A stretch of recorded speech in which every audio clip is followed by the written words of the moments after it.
দেশের প্রধান উপদেষ্টা পদ থেকে এসএসসি পরীক্ষা 2025 পিছিয়ে যাওয়ার সম্ভাবনা থাকে। এসএসসি পরীক্ষা 2025 সবাই তোমরা কেমন আছো? আল্লাহর মধ্যে সবাই ভালো আছো। তো তোমাদের পরীক্ষা সন্নিকটে, কিন্তু তোমাদের পরীক্ষা নিয়ে একটু ধোঁয়াশা সৃষ্টি হয়েছে। সেটা হলো এসএসসি 2025 পরীক্ষা কেন পিছাবে, আর পিছাবে এটা কারণটা কি, আর এটা কারণ থাকার পেছনে তোমাদের লজিকটা কি, তারা কিন্তু কয়েকটা লজিক তুলে ধরেছে।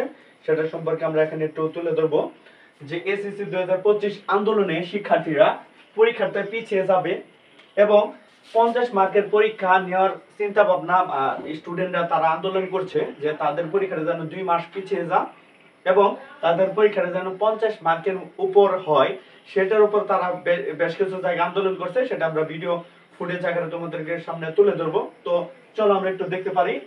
যেখানে মাধ্যমিক এবং উচ্চ মাধ্যমিক শিক্ষা বোর্ড থেকে তারা কিন্তু কোনো কথা বলেনি বা তারা কোনো নোটিফিকেশন দেয়নি, বাট আমাদের কিছু সংবাদপত্রের মাধ্যমে আমরা জানতে পেরেছি যে এসএসসি 2025 পরীক্ষা পেছানোর দাবি শিক্ষার্থীদের বিভিন্ন জায়গায় তারা কিন্তু ছোট ছোট জরিকা মিছিল করেছে এবং বিভিন্ন কথা তারা এখানে কিন্তু ভিডিও ফুটেজ আমরা চ্যানেলের স্ট্রাইক না পাওয়ার জন্য আমরা কিন্তু ভিডিও ফুটেজটা তুলে ধরতে পারলাম না। বাট কিন্তু তোমাদের জন্য তারা যে পিছাবে বা পিছানোর দাবি কেন তারা এই কথাটা বলছে, সেটা হলো দেশের প্রধান উপদেষ্টা পদ থেকে এসএসসি পরীক্ষা 2025 পিছিয়ে যাওয়ার সম্ভাবনা থাকবে।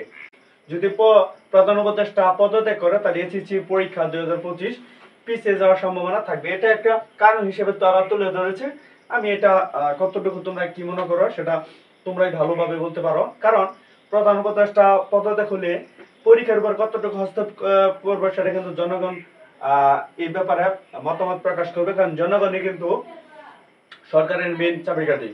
দেশের রাজনৈতিক পরিস্থিতির অবনতি হলে, দেশের রাজনৈতিক অবনতি যদি অবনীত হয় পরিস্থিতিটা, তাহলে কিন্তু পরীক্ষার উপর চাপ প্রয়োগ করতে পারে। কারণ যেহেতু ইন্টারমিডিয়েট পরীক্ষাটা তোমাদের লাইফের জন্য খুবই গুরুত্বপূর্ণ, পরবর্তী যে পাবলিক পরীক্ষাগুলোর প্রভাব পড়বে। যদি পরিস্থিতি এই যে দেশের রাজনৈতিক পরিস্থিতির অবনীত হয়, তাহলে পাবলিক পরীক্ষাগুলোর উপর কি প্রভাব ফেলতে পারে।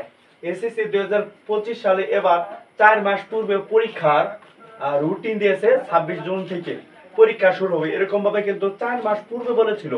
তো প্রতি বছর 2 মাস আগে বোর্ড কর্তৃপক্ষ এসএসসি পরীক্ষার রুটিন প্রকাশ করে, কিন্তু এখানে 4 মাস পূর্বে কিন্তু রুটিন প্রকাশ করেছিল। এখানে কিন্তু তারা একটা কারণ দিয়েছিল। তারপর এসএসসি 2025 পরীক্ষা বারবার সমস্যা হওয়ায় 3 বার রুটিন পরিবর্তন করা হয়েছিল। এখানে 3 বার রুটিন পরিবর্তন করা হয়েছিল, এখানে তারা এই কারণটা দর্শাইছে। এছাড়া পরীক্ষার সময়সূচি বেশ পরিবর্তন হয়, পরীক্ষার সময়সূচিও কিন্তু বেশ পরিবর্তন হয়।